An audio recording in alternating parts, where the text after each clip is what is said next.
Welcome, my beautiful souls. Today I thought I should do a podcast that allows you to get to know me, your spiritual advisor. So that's what we're going to do. I may do this in parts, not to take up too much of your time.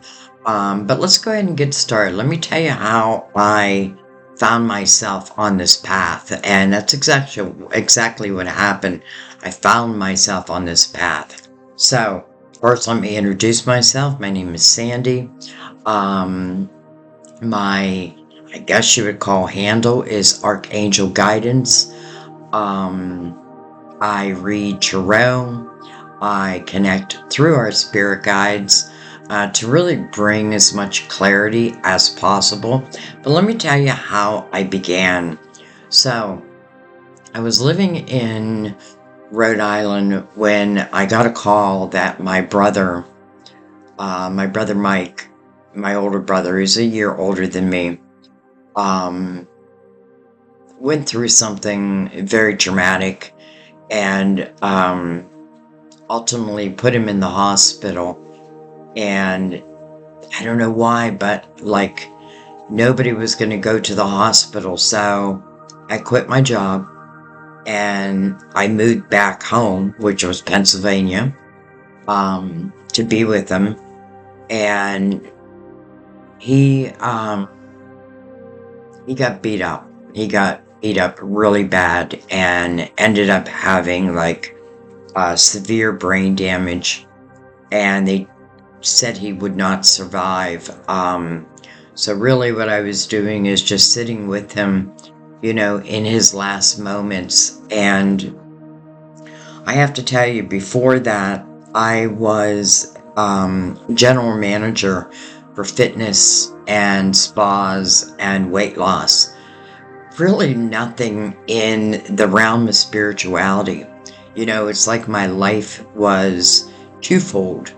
Beginning where it was all about the earthly, making money, not that I needed to have, or not that I was like money hungry, but, raising a family. But when Mike ended up in the hospital, I did quit my job, like I said, and I would spend my time at the hospital with him. I won't go into the whole story of that, but this is truly what put me on this spiritual path. And I have to tell you, I feel like it was just as it was meant to be. So I was sitting in his hospital room, just reading a book. This was probably a week after they had taken him off of life support. So I was just sitting in his room reading a book. He had a pretty big room. We were on the floor where, I guess everyone was like getting ready to cross over. It was really a beautiful room though. And so anyways, I was reading this book and something made me turn around. And when I turned around, I saw two large spirits come in through his closed door. It's like they came through the top of the door. And there was two of them. I would say they were probably about 7 feet long, maybe 3-4 feet wide. They were white. Like I could see through like the outline of them. But anyway, so they came into the room and they came in slow motion. I'm telling you, it was slow motion. Like I knew I was meant to see them. So they came in the room and I watched them and they turned right towards my brother's bed and they hovered over his bed. And I even jumped up and did, what do you call it? oh my gosh, I can't think of the name of it right now. But I did a short prayer, and just to make sure, just to make sure that they were spirits of the light. And then I saw my brother's body, his soul, his spirit, rise from his body, joined them, and then boom, they were gone. Just like that. Like, just disappeared. But to me, it was like they were in the room for like at least a minute. And I believe now that it was my mother and my grandmother coming to collect my brother. So it gave me such a peace and calm, like almost like a knowing. It let me immediately believe in the afterworld. But what it really did is pique my interest. So that day after that happened, I went to the nurse's station and I said, my brother is gone. I said, I know, that his body is still living. I said, but his spirit is gone. He has left this world. And she said to me, I know. It happens all the time. So I left the hospital, did my morning. Then I went to the library. Interesting. I don't know why I didn't go on the internet, but I went to our local library and I started taking books out on the afterlife. And what I did is I took books out of different authors because I wanted to form my own opinion. So I wanted to read like different opinions so that I could come to my own realization, so to speak. I could not read enough fast enough. I would take out as much as I could. I would take as many books as I could, as they would allow, go home, and that night I would read them all. Go back to the library the next day, hand in the books, and then I would look for different authors. But what it really did was open my mind, open my spirituality. And from that day on, I just looked at life completely differently. I knew there was an afterlife. I just knew it. It's one of those things where I say it often when I'm doing readings, like, I know what I know what I know. I'm not sure how I know it, but I know it. And, and I mean that on a spiritual level, because I feel like that's how our guides speak to us. We don't always understand completely, but I decided to listen. So, anyways, I kept going and kept getting more information, learning as much as I could. I got like Sylvia Brown,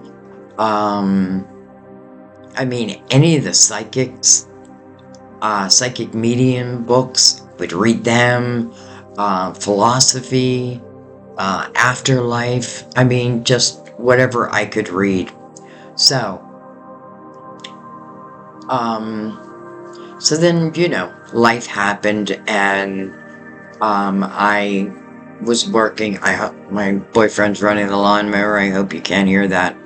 But anyways, so one day I was at the mall, and I was just walking around the mall. And it was kind of a small mall, but I was at the mall, and I went into the bookstore, and again, looking for more information. Well, on the shelf sat one box of tarot cards. I didn't even know what tarot cards were. Didn't know anything about them. But something caught my eye, and there was one box of tarot cards. Oh boy, I wish I could remember the name. Maybe in my next podcast, I'll figure out which one I started with, because a lot of you probably wonder. So something told me to buy them, and I did. And I went home and I was just looking at them, like, what is this? What are they? What are they meant to do? So this is the only time that I actually read the book from the deck that I bought. Because normally I don't read the book because I want my intuition. I mean, now I know that. But I even knew it back then. Like, I wanted my intuition to pick up on, what I thought the story was telling. When I do your tarot readings, to me, they're like your movie. That's why I love it so much. I love movies. But it is like it comes off the table in a movie form for me. And so I thought, well, you don't need to know everything. Let's just get started. So I took the book's advice and I just started doing little spreads for myself. And I took to it very quickly. So I went onto Facebook and I thought, I'm going to offer some readings for free. Just to develop my skills, to see if I had what it takes. You know what I mean? I did watch other tarot readers too, by the way, just to get an idea, because I really knew nothing. So I wanted to get an idea of, like, what does it look like? Like, all that stuff. But it didn't matter. I still did it my way. So that's what I did on Facebook. I started doing free readings. I started with simple yes and no's, picked out like certain cards would be my yes and certain would be my no. But what that did was really allow me to develop. And eventually I did learn the meaning of the cards. But even today, there will be readings when I'm not even thinking about the meaning of the card. Like, I allow my intuition to be completely open when I'm doing your readings. So anyways, that's how I started. And so I was on Facebook and it was going really well. I had such great response. I thought, okay, I'm on to something. Like, I am meant to do this. I just felt it. And by the way, again, I don't feel like I was living a spiritual life the first half of my life. And now, the second half of my life, it's all about my spirituality. It's about our spirituality. Just spirituality in general. So, anyway, so I was doing those readings on Facebook and getting great response, and a lot of people, I felt like I was helping. So the day came when Facebook, I'm trying to think what year this was. It was, I've been on YouTube for at least 10 years. And I was probably on Facebook for a couple years. I don't even know. But anyways, the day came where Facebook said, you cannot do this anymore. You cannot do readings and post them on Facebook. So literally I was kicked off because I kept doing it. So they kicked me off. And I was like, oh, now what? Well, I didn't think to me back then, I was thinking, well, it's professionals on YouTube. I don't know if I belong, But because Facebook kicked me off, and I did not want to stop. Like, once I picked up that box and brought them home and just held them in my hand, I knew that I was on the right path. It's one of those things, how did I know? I don't know. I just knew. Starting back with seeing those beautiful spirits, knowing that my brother was safe, and knowing that there was an afterlife. All of that just stayed with me. So, anyways, I got kicked off Facebook, and, back then I was thinking, well, YouTube is professionals, So, who's really going to seek me out? But then I thought, you know what? Just do it, Sandy.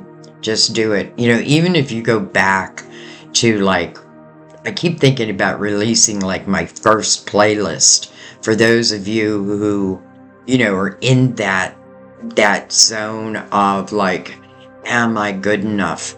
I feel like you just need to trust yourself. And just real quick, back then there were many readings I didn't put out. Like I would do a reading and then think, well, it doesn't make sense. So I would delete it. And, that for those who read energy, read through your guides, and do tarot, it takes all your energy. But it's so rewarding at the same time. So I decided, let's just do it, Sandy. Let's just do it. So I did. And again, like I said, I threw a lot away. And then the day came and I thought, you know what? Don't censor yourself. Because I am a Virgo, by the way, and Virgos have a tendency to overthink. I should have told you that. I am a Virgo sun, Gemini moon, though I'm right on the cusp of Gemini and Cancer, and I don't know the time I was born. And it didn't come on my birth certificate, so be it. And I don't know my rising, though I have a feeling I'm a Scorpio rising. So anyways, why did I tell you all that? I was overthinking. So I said, no more censoring. Let's just do it. So I did. I didn't throw them away anymore. I would just release them out into the universe. That's what I call it. Like, just release it on YouTube. Let the universe find it. If it's meant to be, it'll be. Well, how surprised was I when I started getting subscribers?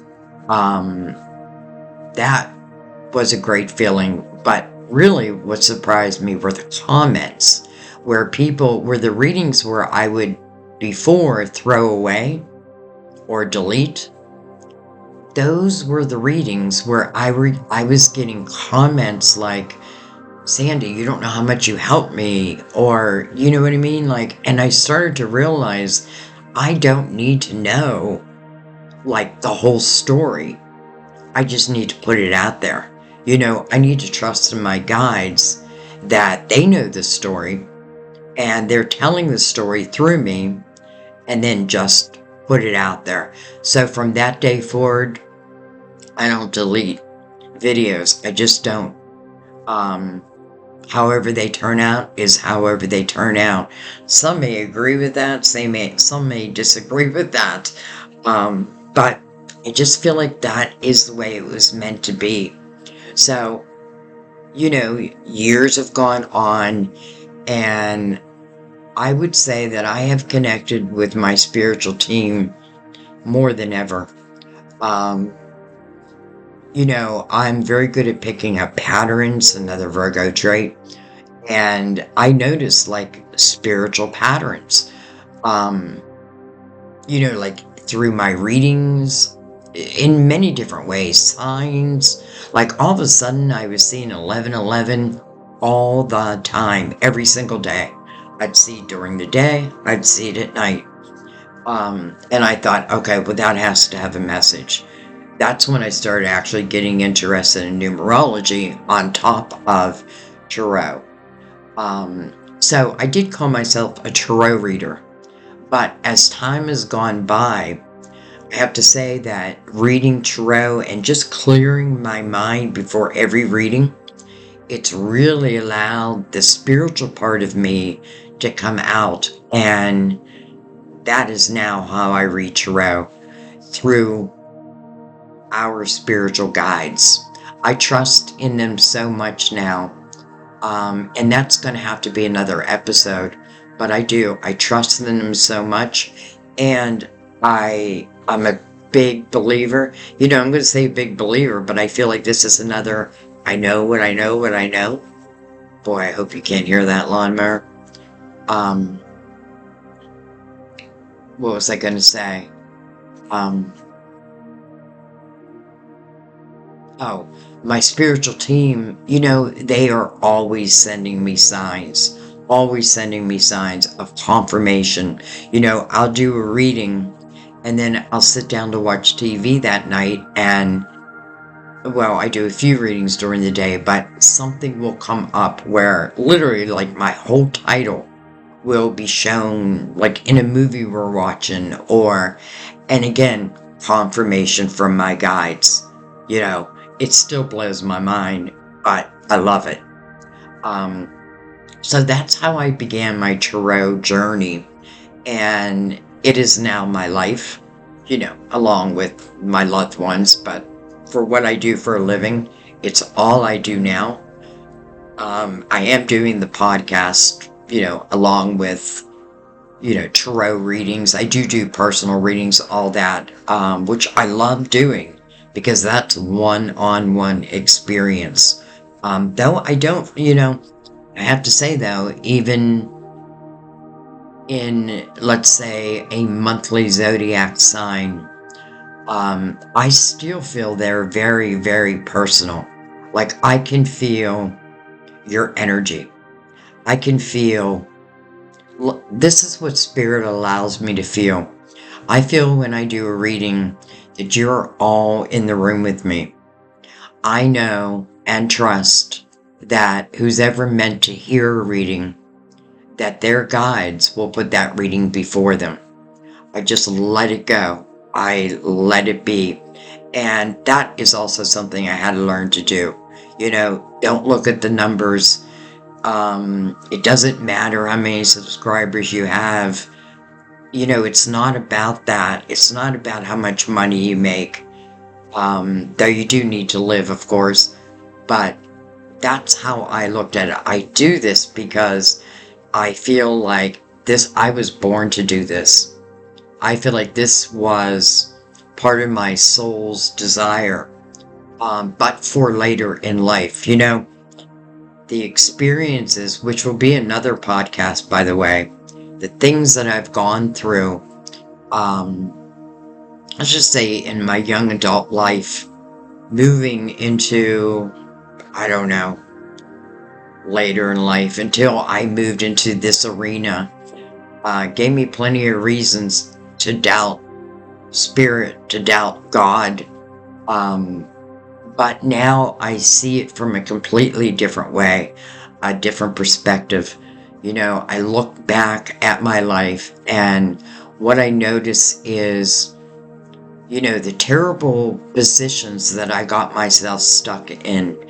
And then I would search for that hero to come save me. And that hero wouldn't come. And I finally realized that I had to be my own hero. So, there was one situation after another that was just hard. And that didn't stop. Many of you know I lost my son, which, people ask, like, how do you go on after that? I didn't think I could go on, but I have to tell you, God put it in my heart that my son is just surrounded with pure love and pure light. That guitar in my room, which I know you can't see in a podcast, but for those who do follow on YouTube, that guitar. My son moved mountains to get that guitar to me. It's an amazing story. I might do a podcast just on that. And the reason why is because I want you to understand that your spiritual team, your loved ones who have gone before you, you haven't lost them. They're right beside us. They're just no longer in that human form. They're free. We're the ones that are stuck. That's how I feel. We're the ones who, well, really our soul came down here to evolve and learn. And these are all the things that I have learned since I started my spiritual journey. It continues. I keep opening up more and more and more, to the point where I close it down often. I say, okay, I'm done for today. Matter of fact, after every day, when I leave my office, my sacred space, that's what I say. Portal is closed for today. We'll open it up back. We'll open it again tomorrow. So, anyways, I feel like I'm getting off topic now, but I think I'm going to definitely do this in parts, because I really want you to know me. And it's interesting because I do feel like many of my subscribers on YouTube know me better than, some people in my life, because I share more with you. You feel like my safe place, my safe space, and I hope I can feel that way for you too. But anyway, so I won't go on and on. I will do another session, but I just wanted to introduce myself. I don't know. I was going to give you my full name, but I don't know if that's necessary. But I do want to say that I thank you all for being part of this journey with me. I feel like every single person who comes to this channel, your guides are sending you. My guides are connecting with your guides. I feel like we're all one big soul family, and I'm not saying that lightly. I truly believe it. I feel like when we cross over, we're all going to get together, and we're going to talk about these readings, the times have gone live, just everything. I also am a big believer that, those who have a difficult life, I feel like your soul is, how do I say this? I feel like your soul wanted these experiences, and I know some people don't like this, but listen, I've been through, I feel like the worst thing that could ever happen to someone, losing a child. But now I do understand that, it's just like it was all meant to be. And I feel like those who have these difficult pasts, really, I want you to look at yourselves as the strongest of souls, because I do feel like it's the strongest of souls who have the hardest of lessons. But that's because our soul knew. Like, our soul knows that we can not only overcome, but learn, evolve. And, again, I'm going off track here again, but I just want to say that I feel like, whatever you learn in this lifetime, then you've learned it for eternity. So if you look at life like, okay, this is difficult, I get it, I do get it, it's difficult, but I got through that, and I got through that, and every time I get through something, I evolve, like every lesson learned, it's a lesson learned, it's a lesson never to have to be repeated. So I feel like if we can have that perspective, remembering that we are spiritual beings in human bodies. The human body is just the vehicle. That's it. We are spiritual beings having human experiences, human adventures. I'm getting off track here. I feel like that will be another podcast. But anyways, I want to thank you guys. I feel so blessed to have you all in my life. I feel like new soul members are coming every day, yet I feel like I have known them forever. I feel like I've known all of you forever, to be honest. And I don't know, you send me so much love, and I want you to know that I feel it. And you help give me clarification also, or confirmation that I am on the right path. I couldn't imagine doing anything else at this point. So, I'm going to let that be. We'll call this session 1. But there's, I'm thinking there's so much I want to say. but I don't want to take up all your time at one time. So session 2 will be out, let's say soon. But I thank you for listening. I just wanted to introduce myself. I have a lot of people call me their spiritual advisor. I have a feeling I'm meant to take on that name. And I don't mean this any way from my ego at all. It's just weird how like in the last couple months, I must have had 100 people call me their spiritual advisor. So I feel like that's a sign that maybe that's the title I should be using, But anyways, I thank you guys. I love you. More to come. I hope you enjoyed this. Again, I would not be who I am today without you. So my appreciation is always off the charts for you. I am always saying prayers for all of you. I love you so much. So thank you, thank you, thank you. And I'll see you next time. Bye-bye.